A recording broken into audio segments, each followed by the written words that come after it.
Hello, ladies and gentlemen, Azagai here. I'm bringing to you another video for the Conqueror's Blade, published by Forest Interactive, and my game. This is published by Booming Tech, developed by Booming Tech. The reason why I'm also seemingly very annoyed is because I just spent 50 minutes recording a video, not realizing that my Streamlabs decided to reset my mic yet again. It picked up a it picked up the wrong mic, even though I haven't changed any of the settings. It picked up my camera's microphone instead of the one next to my face. So I'm gonna have to redo all of this, but just a little bit of a rant. I'm going to speed run through this because I think a lot of what I said was now is just gonna heat of the moment and it's just going to brush past. But we got the update log for May 23rd. Got the normal 2:30 to 15:30 UTC plus 3 hours maintenance, 8,000 bronze coins, 300 honor, and 15 unit medals.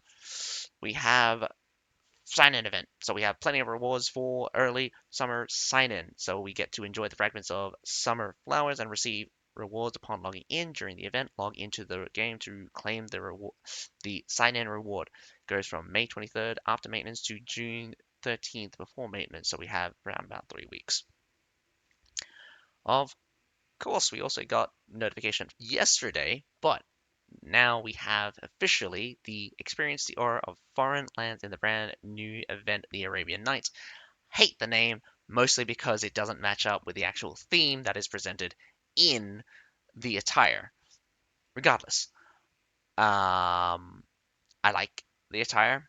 Looks great in the splash art or in the art. In game, could be completely different. And I do think it has to do with the fact that it has higher levels of texture and lighting in this. Even the skin, the faces look immaculate. Way too good for something like Conqueror's Blade to actually produce, and we are able to see in game. But regardless, the fact that they would try to kind of produce this and then slap a inferior version on into the game, if they can get the game to look like this art, man, that would be amazing. But I'm not really a 100%. I'm not like, oh, you gotta have the best graphics kind of thing. I love good graphics, but I love good gameplay as well. So I definitely do think they should focus on balancing rather than updating the graphics, because the last time they tried to upgrade the graphics, they screwed over all of the South American people because it was just too difficult to run the game. It used to be really cheap, really easy, and they didn't need any expensive hardware. But as you could probably tell, fire effects, a lot of these effects, that effect, all of these graphical upgrades just made it more difficult for people to play their game. Continuing on, this is a very, very annoying event. So, like a dream at dawn, the mists disperse and illusions fade. Everything will eventually come to an end. New event: the Arabian Night is unveiled. Participate in the event and obtain the new epic hero attire, Eternal Spirit. Warlords can earn random decryption points by completing the daily decryption challenge at 12 a.m. You will receive one free refresh opportunity. Additional refreshers will require sovereigns, with the refresh cost gradually increasing. Each decryption will grant 1,000 glory. When decrypting a fragment that has already been decrypted, you will earn one targeted decryption point. Targeted decryption requires Targeted decryption requires 10 targeted decryption points, which allows the warlord to freely decrypt an unrevealed fragment. Decrypting a row or column of fragments will unlock the corresponding items and accumulate decryption progress. Warlords will receive additional rewards when the progress reaches a certain level. The event will last for 3 weeks. Task in the 4th week will not be able to be completed. Targeted decryption points will become available at 50 sovereigns each. All unused decryption points will be retrieved automatically after the event ends. Okay, this event is interesting because it implies that it's going to be achievable to get the Eternal Spirit attire with just the daily decryption the random decryption points that you get from the daily decryption challenge. Or I hope so. I don't understand what it means by you will receive one refresh opportunity, or do you mean you will get one opportunity every day? I again, I don't understand what the refresh opportunity means, but um, there is probably a number of fragments. But the problem is that you can reveal the same fragment, so I'm not sure. Like they do have a pity system. Like if that happens 10 times, you get a targeted decryption. But some people might be lucky and complete the thing in the minimum amount. Some people might be unlucky and complete the maximum amount. So a lot of people, it'll be probably be the average of the two. But regardless, they also have a targeted decryption one for 50 sovereigns each, which is really annoying because that means that every fragment that needs to be revealed, it will be 500 sovereign. Unless what they mean is targeted decryption itself, but not each point. So, up in arms about that. Uh, Regardless, it says say that it does have the epic hero attire, the eternal spirit, the epic hero equipment, schematics, chest, pure spirit, entreaties, etc. as rewards contained in this event. Um, the decryption challenge duration goes from May 23rd to June 13th, so you get 3 weeks. And target purchase for target decryption points goes from June 13th to June 20th, so it will be the fourth week. So that will be the time to buy the rest of the attire if you haven't gotten already. Number three, we have the brand new legendary mount attire for the Eternal Night in Eternal Night Attire Treasure. When the soul of a king sets foot on the path of after to the afterlife, a blessed black steed empowered by the god of the sky will come to escort them to the eternal paradise. Introducing um, the new mount attire with a special effect. Eternum. The effect will only be activated after equipping all Eternum um, components. This horse is okay. It doesn't look great.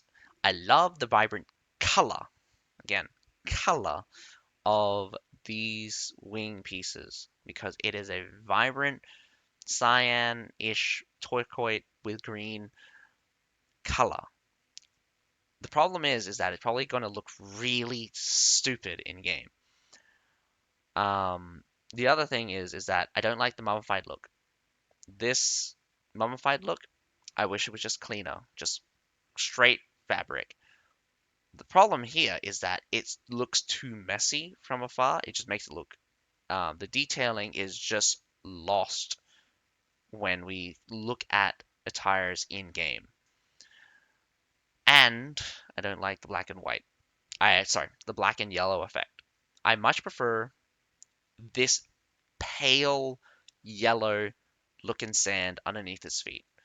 Make it misty, make it difficult to see through, make it prominent. That sand is my jam. I love this looking effect rather than this black and yellow one. I don't like it. Could do without, again, the eye thing, but I guess it's a trope. Nearly every single legendary horse attire has that eye thing, and I'm guessing the trail effect is going to be. I'm going to guess most of the trail effect is going to be yellow and black. If it does turn out to be sandy, great. It just let's just hope it's not harsh on the eyes. There are the flame one's terrible because it causes a restrict constricting effect. I mean, I bet this one's going to cause a constricting effect as well, but I really don't like it when they flash things on the screen like that. It would be it would be better if they could make it more natural on the character itself rather than have the screen just shout at me because that hurts. It goes from May 23rd to after maintenance to June 20th before maintenance. Chances displayed, so warlords can obtain the item from the attire treasure G from the legendary attire set component goes from 2.8 2.6, a little bit high on the high side. Epic attire set or component 12.5%, uncommon or rare 84.6 4 84.9%. Again, more details apparently inside the attire treasure in game. We also have the total spending event. Anytime we get these how to say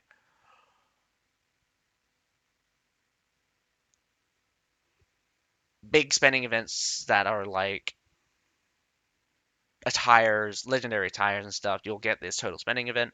So the actual value you get back probably only about 10%, probably not even worth over probably over 1,000 sovereign.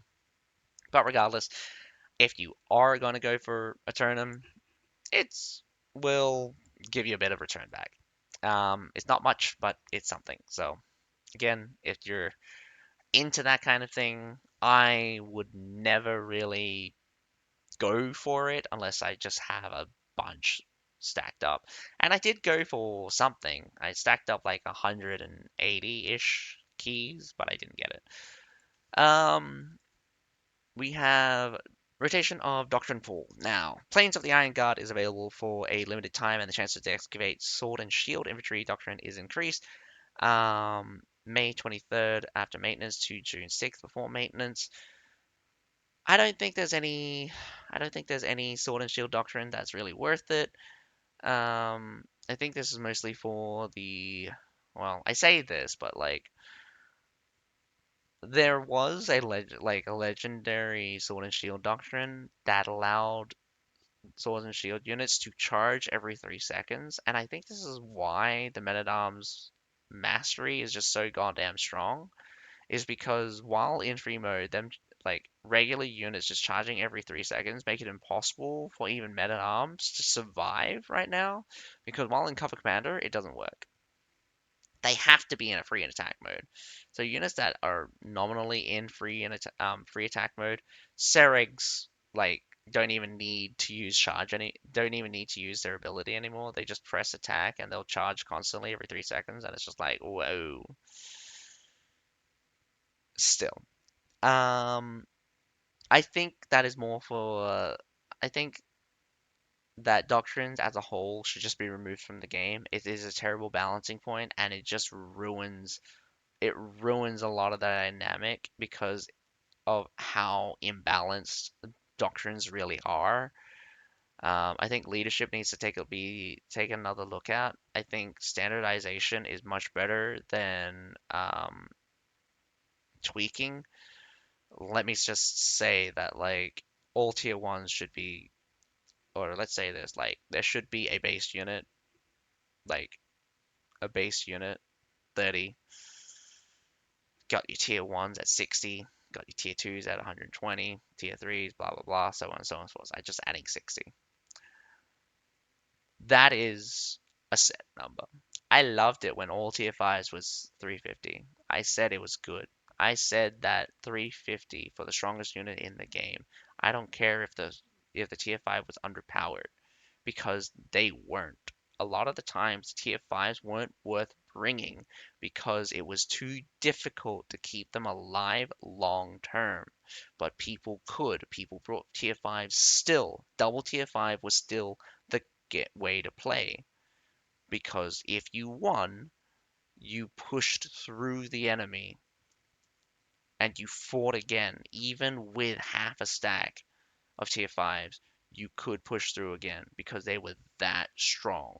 The fact that they could means that they were too strong and that a lot of tier 4s weren't strong enough. There was still times where people with tier 4s won as well. They were able to withstand, defeat the tier 5s on a stalemate. That means they traded up regardless. The game needs balance back in. it needs to have a semblance of strategy and skill. There is no skill in Conqueror's Blade. The skill in Conqueror's Blade is not apparent. It is not a it is not in a way where it feels like, oh, it was it was because he was smart, he did this. It was because he knew that he did this. It's most likely, oh, terrible matchup, I win. People can't do anything a lot of time. People cannot react. People have no options when dealing with situations instead of so they just run away. I've been defeated a lot of time by people who play it smart. I was defeated by Expedition Knights when I was trying to charge them down with something like Tundra Humans. He's he stood up against the wall so I couldn't charge him. I got stuck trying to I got stuck trying to push through as his unit just punched me. I lost a lot of my units, even though Tundra Humans are broken. Broken. I lost a lot of my Tundra Humans that day because he played smart. You can't get that anymore.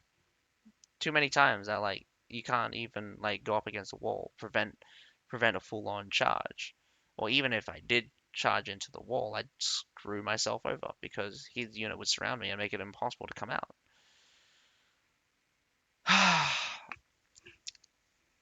Anyway, so that doctrine rotation for the sword and shield unit, I think is pretty much worthless. Don't even go for it. There's nothing new about it anyway. So it goes from May 23rd after maintenance to June 6th before maintenance. We also have the rotation of the Season Challenge Pack. Scorpio and Eternal Season Challenge Packs are now available, and Helheim and Colosseum challenge packs have been taken off the shelf. Scorpio, it's an okay season. The Jangjus is a bit niche. I don't think anyone would use them. Their ammo is really low. The damage output is low. So unless you're defending a supply point, you will not realistically be able to get your value out of them. They're terrible in melee combat, and they're terrible in the long run as ranged unit. The camels are a little bit funky. They can be fun, but you run into anything with the bleed and you'll just straight up die. But I do love rampaging around with them. They're tanky as, so you will definitely beat someone up. And also, the surprising one-shot kill on heroes is always surprising because they either hit 5 units for 2,000 damage or hit one guy for 10,000 damage. And I think that is hilarious, and they should definitely keep that. The Eternals one, obviously, I don't like the Hashashins because they're just unfun to use and unfun to fight. They're very difficult to fight because they have invulnerability frames. Ugh, you activate the number two ability. It's not their Shadow Walk, it's their Decimate. There we go.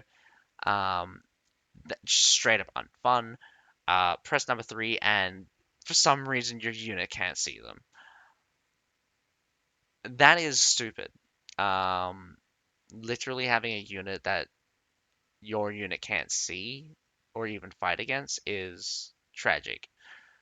Not to mention, just like Decimate in general has invincibility frames, which makes it impossible to hit sometimes if they spam it frequently enough. And if you're off tempo, you will never hit them.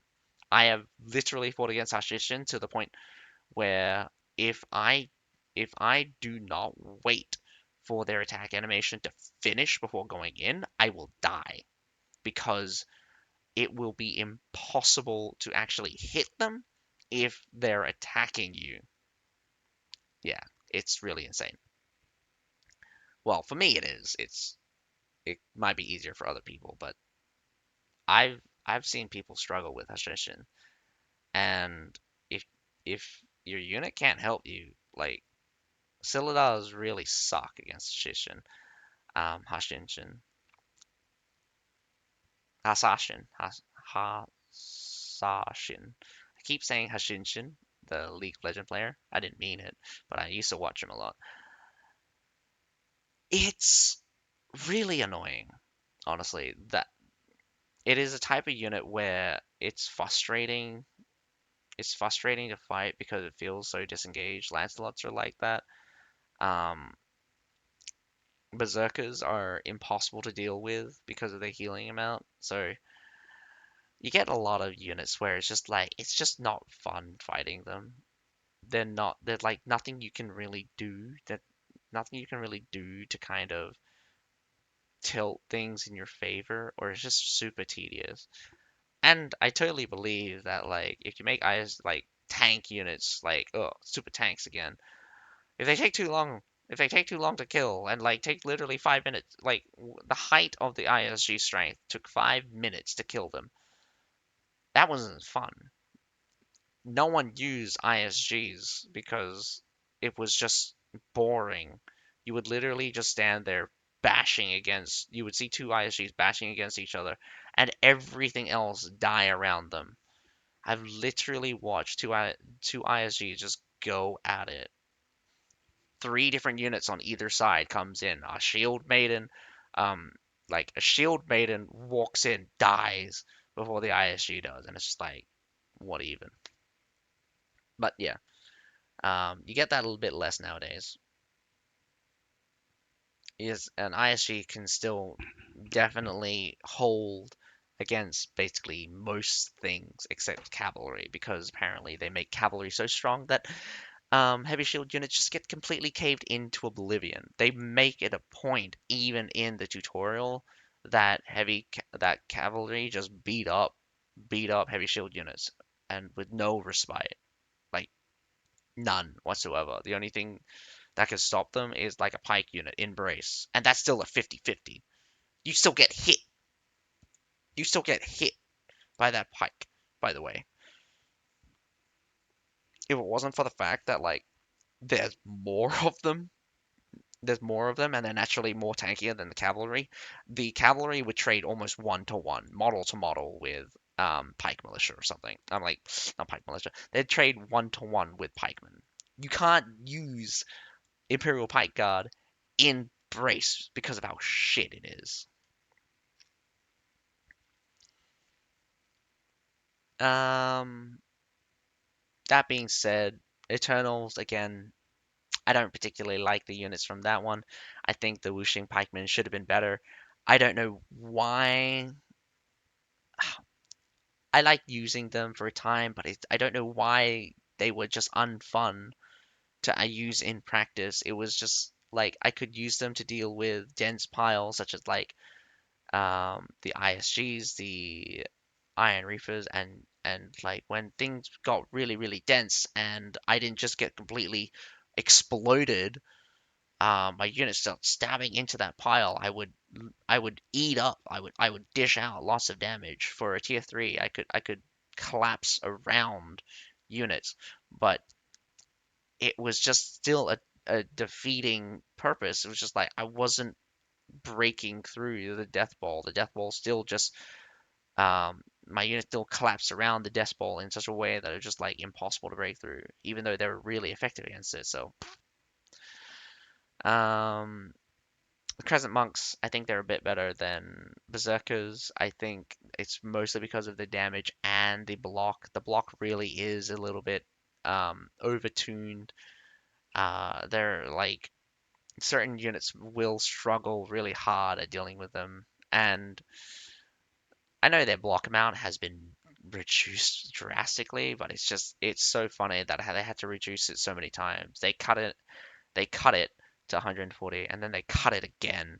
And it's like, wow, you don't understand how much block these units are doing because they're literally deleting shield units. But that is not even the half of it because they still have a very powerful slam ability, which just straight up ignores block.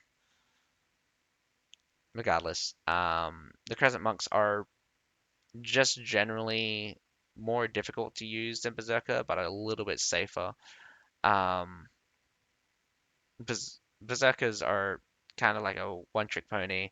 You either survive the amount of damage that's being dealt to you, or you don't. If you do, you just murder everything. If you don't, you just die. Um, Makes sense. Don't like the design, but it makes sense. it's not how I would design berserkers. Then again, I'd never design something to be infinitely sustaining in such a way where in such a way that they would be able to deal damage, tank the damage, um, and keep on fighting. Like there's a lot of other things as well, but like just the general gist of it, um, I think that it shouldn't be a common thing that you can get a regular amount of healing over an extended period of time in battle. It just makes things logistically impossible to deal with if you have something passively healing you. Because units at the same level would be like units at lower levels would just instantly just not be able to deal with you. The Yanyudaos, obviously, I'm really sad about. When they were first released, I thought they were okay. They were a good cavalry unit where it took a very, very, very skilled person to use them properly, but I'd still use a regular cavalry charge over them if I was to think about it by a efficiency sense, the usability. But I liked the Yanyudao's low cooldown. The general damage output just got so ridiculously high when they were able to track their own things and able to attack multiple times. I think when they did that, they were able to attack up to 3 times. Right now, it's restricted to 2 times, and I think it's also just really silly how the attack itself is impossible to stop. You can't knock them out of it. You can't stop them from doing it, and definitely you cannot. You basically have to kill them during the attack. You have to kill them during the attack to kind of half stop the attack, but even then, that it doesn't work after half the time. The unit will attack and then die, and it's so silly. I've seen it a couple of times where it's just like, oh, they swipe through, they hit like 6 units, and then they just dropped dead. I don't like the Anudals. I don't think anyone should like the Anudals. They were a good unit to begin with, very, very difficult use, high level usability. I mean, sorry, um, a very high skill ceiling, and people who could use the Anudals correctly could get better results than they could with traditional charge type cavalry because of their flexibility and able to move around and pick their target. The timing was just much more difficult. Timing thing was more difficult. I think if they didn't have to generate and have a limited time at max level, it would have been better if they could just run around and maintain 100% momentum and unleashed that dread when they needed to. It would have been much, much, much better and much, much more sensible to have the Anudals kind of be that kind of um, rotating force that literally comes in for a big strike, come in for a big strike.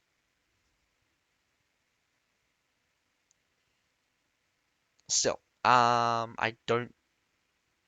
Um, both Scorpio and Eternals has their problems, and I could talk about every each unit and their problems and how to and different ways to like make it more interesting or just kind of not more interesting, but like I can think of like a million different ways of like million different ways of like how I would redo the unit, change the unit. I want to make I want to make a document, but I just shouldn't because I would get too deep into it and it would be useless. It would just be useless information just for me, just to do it. And it's in my head. It's like half written already. Adjust and optimization. Siege battle map. Linwu Fortress optimize the artillery for attackers. Resolve the issue of restricted firing angle in the cannon. Matchmaking activities for deathmatch changes the opening hours of deathmatch in the Khan server. Please view the Pacific adjusted time in game. Territory wars, victim issue, abnormal display of city level in Haojing and Anliang. The level of Anliang and Haojing have been set to 15 and 12 respectively. Fixed the issue where commanders in territory wars had a chance of being unable to prevent non-alliance members from entering the front. Optimization of basic functions. A new feature has been added based on feedback from warlords, allowing bulk opening of selected and random chests. The maximum number of bulk opening of chests is 20 times each. We will continue to monitor and optimize the user experience for this feature.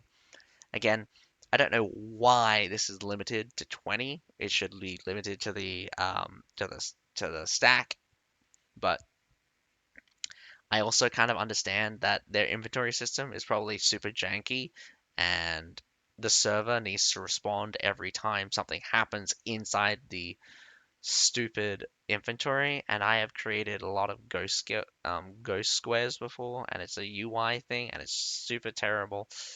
I also do think that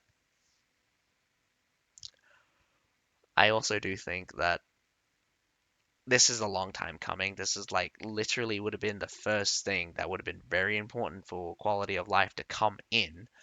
Um, was batch opening. There were a lot of things that people were just clicking, and now people probably have probably hundreds of boxes of saved up goods because they just couldn't be bothered and just threw them into their inventory. I'm a hoarder. I never open my boxes anyway, so it doesn't even matter for me. But sometimes, sometimes I do, and I'd love a button. I'd love a button of batch opening. Hero adjustment adjusted the reload. Oh, hang on, wait. Batch use function has been added for the expansion permits in U. Sovereigns can now be directly used for expansion in U when there are insufficient expansion permits. Again, good quality of life change. I don't know why it wasn't there. I don't want to go into the shop, buy an expansion permit, use it in my inventory, and then go back to create the unit inside the barracks. Should just allow me to buy the spots directly with sovereigns, but yeah, whatever. Hero adjustments. Adjusted the reload logic musket when the reload progress reaches 80%. The next shot can always proceed normally, preventing the inability to fire due to the reload process being interrupted by accidental actions. Again, I don't know what exactly changed for this, like how it changed. Does it restrict you from doing these accidental actions? Does it just make it impossible to interrupt the 80% now? Who knows? Like, it's impossible to reload if someone hits you. Well, if someone dazes you as a musket. That's a thing. So, yeah, very important.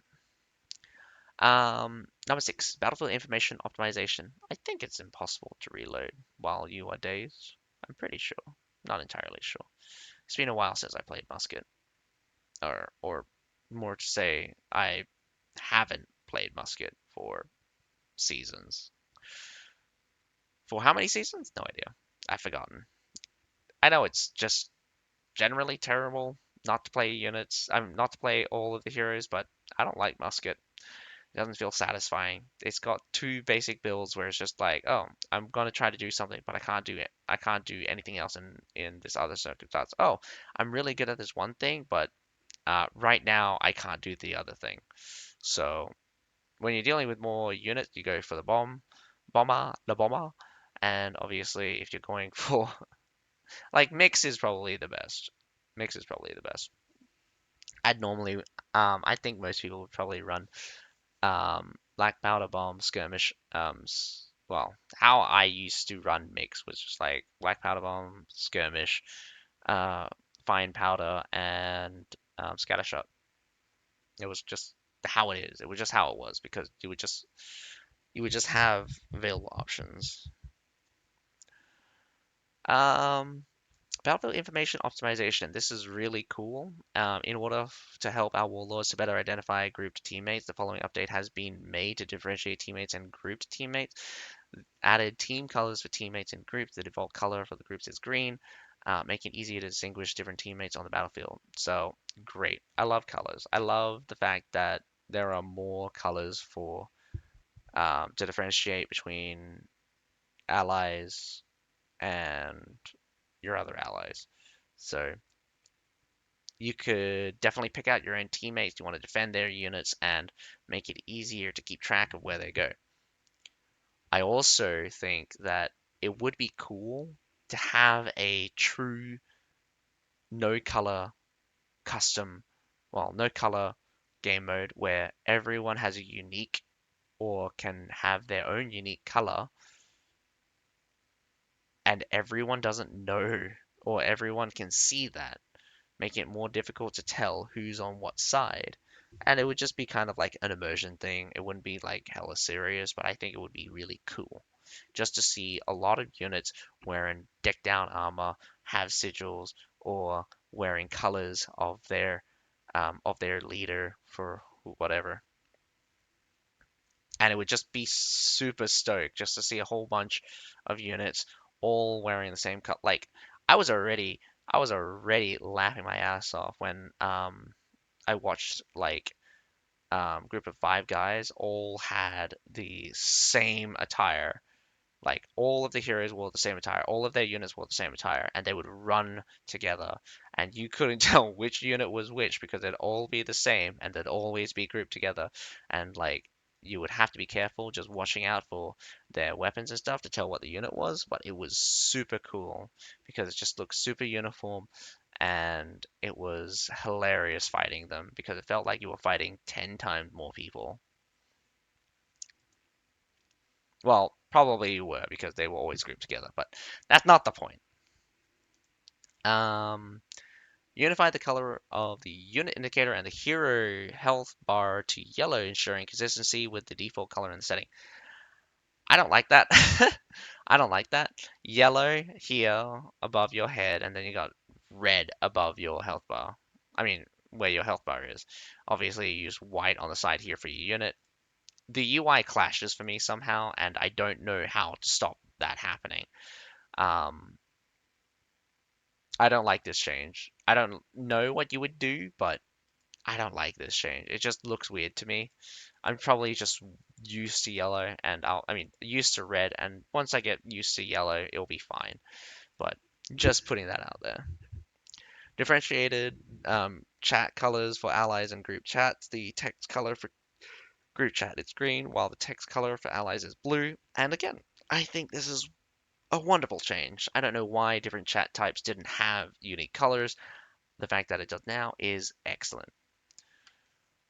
Fixed bugs and optimization. Optimize the view when using artillery. Nearby heroes, units, and walls will become semi-transparent during artillery usage. Fix the issue of hair color changing abnormal in certain situations. Fixed the issue where players on ladders would fall off when another player behind them was climbing the ladder and being attacked.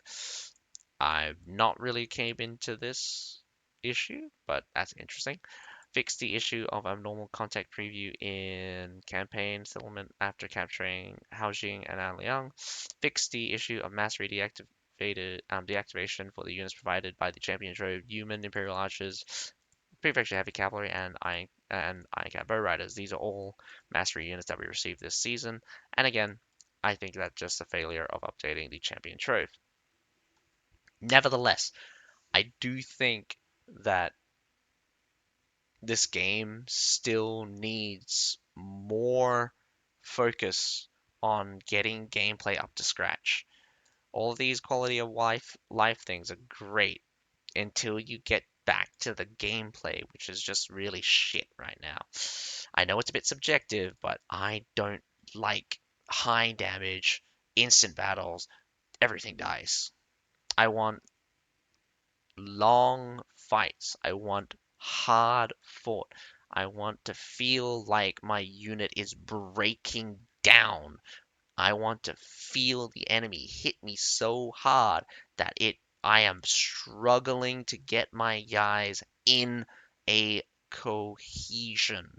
And that was a thing. Back in the day, if you could maintain cohesion, you were 50% already better than the enemy. If the enemy breaks you apart, splits you up between like the classic way of breaking down a shield wall is smash the center, shove your unit in the middle, and slowly separate out the unit. There's been many times where shield walls get smashed in and then all of a sudden they reform. You still have to go through that shield wall and then they all end up holding out for like 5 minutes. I say that, but it's just like probably didn't hold out for 5 minutes. They probably held out for like 2 minutes. Someone came, sweep them out, and they're there for the next 5 minutes because they won.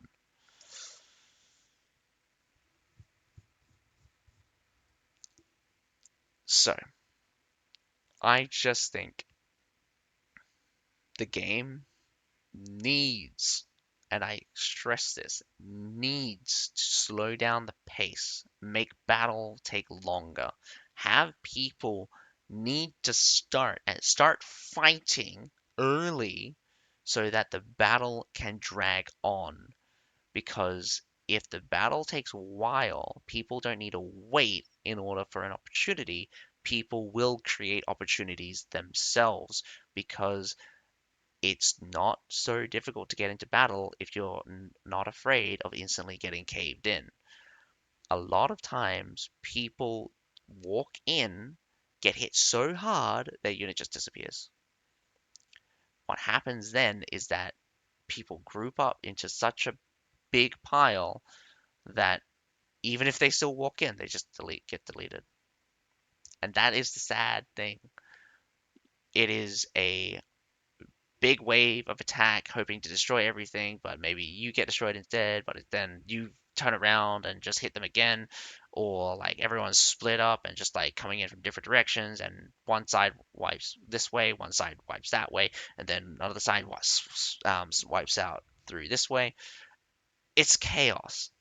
Chaos can happen, but how effective it is just absolutely awful because not only does it feel unfair, but it just feels cheap. I mean, it just feels cheap because it's like, what was I meant to do? What could I do? It's the same thing as just going through the front gate. What are you meant to do? The moment you walk through that front gate, you're dead. But it's the only option I had. Yeah. Same thing, like sometimes on Hidden City, people come walking down that stupid stairs and they just get completely deleted. Can't do anything about it. They have to fight. They have to fight and take that fight, and it's bad to fight. To end the note, I'm going to say goodbye to Lucky. Again, we only got a couple of notes about him, but he was precious memory. Not sure if anyone really remembers him. This was a lot of this was half beta stuff and half year one stuff. I think there was like another note in the second year, but for the third year and this year, we didn't get really a note from Lucky. But regardless, um, he definitely has a smile. You can definitely see a smile on his face. And isn't he a great gaming dog? Probably best employee.